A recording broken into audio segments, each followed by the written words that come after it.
Assalamualaikum warahmatullahi wabarakatuh. Hai teman-teman semua, apa kabar kalian semuanya? Dimanapun kalian berada teman-teman, saya berharap kalian juga tetap mematuhi peraturan dari pemerintah, yaitu tetap stay home di rumah untuk memutus dari penyakit corona ini. Semoga dengan datangnya Ramadan sebentar lagi, corona juga segera pergi. Baiklah teman-teman, saya Penju Andayana. Pada kesempatan kali ini saya akan membahas mengenai 10 tips memilih pasangan yang tepat sesuai dengan syariat Islam. Baiklah, pada kesempatan ini saya akan menjelaskan mengenai tips-tipsnya bagaimana saja sih, seperti apa saja. Nah, jadi menikah itu merupakan suatu impian semua orang, apalagi menikah dengan orang yang kita cintai, yang dia juga mencintai kita.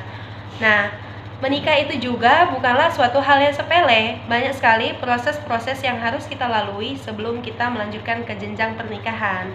Nah, menikah juga merupakan ibadah terlama, dan kita juga pada saat itu memilih teman ibadah, bukan hanya sekedar partner hidup untuk senang-senang, tapi di sana juga kita melewati proses suka, duka, dan semuanya itu secara bersama-sama.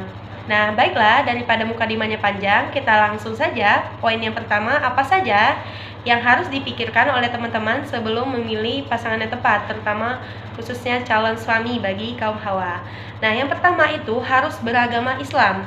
Kenapa harus beragama Islam? Karena kaum muslimat itu diwajibkan untuk menikah dengan kaum muslim juga, yaitu Islam. Apalagi jika wanita, kalau dia menikah dengan laki-laki yang beda agama, ini ditakutkan dia akan mengikuti agama pasangannya. Apalagi wanita, kodratnya kalau sudah menikah, itu harus mengikuti perintah suami, apapun perintahnya. Nah, kalau kita menikah dengan sesama agama Islam, insya Allah kita sudah satu tujuan, satu panutan, yaitu agama Islam. Kemudian yang kedua yaitu taat beragama. Maksudnya taat beragama di sini yaitu kita wajib memilih laki-laki yang soleh, ayah yang soleh untuk calon anak-anak kita nanti. Nah, jika laki-laki ini saja tidak soleh, sholatnya saja dia abaikan, Tuhan saja dia abaikan, bagaimana dengan kita? Kita manusia biasa yang membutuhkan semua perhatian dan kasih sayang dari laki-laki, sedangkan dia dengan Tuhannya saja dia abai seperti itu.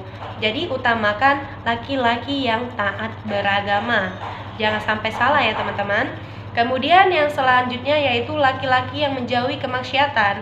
Kalau laki-laki ini melindungi dirinya dari perbuatan kemaksiatan, insya Allah dia juga bisa melindungi kita dari perbuatan kemaksiatan.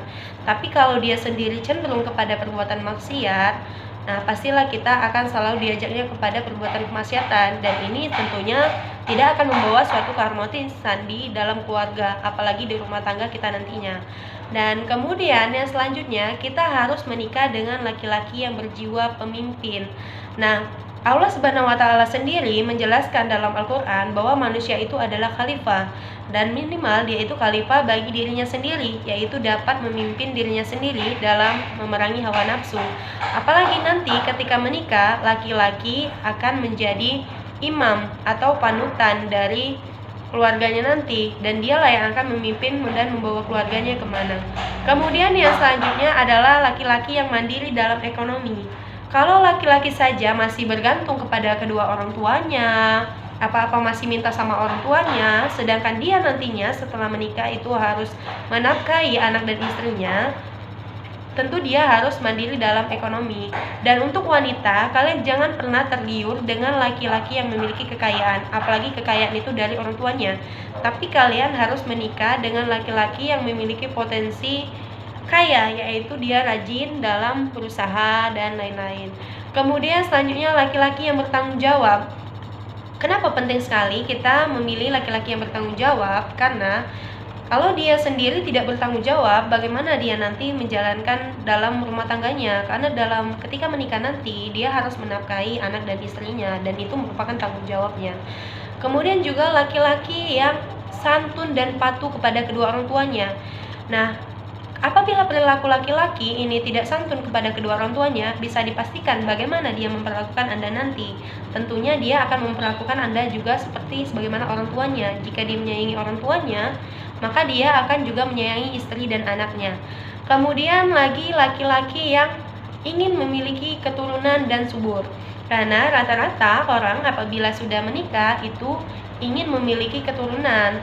Apabila dia tidak ingin memiliki keturunan seperti agama lain yang terserah tidak memiliki pasangan atau tidak memiliki keturunan, tentu itu sangat membahayakan ya, karena ajaran Islam itu sangat baik sekali, yaitu untuk dapat memiliki pasangan dan keturunan.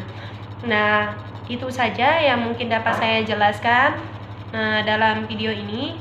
Apabila banyak kesalahan, saya mohon maaf, dan apabila teman-teman ada yang ingin ditanyakan, dipersilakan, dan bisa kalian berikan juga kritikan untuk video ini lebih baik. Terima kasih. Wassalamualaikum warahmatullahi wabarakatuh.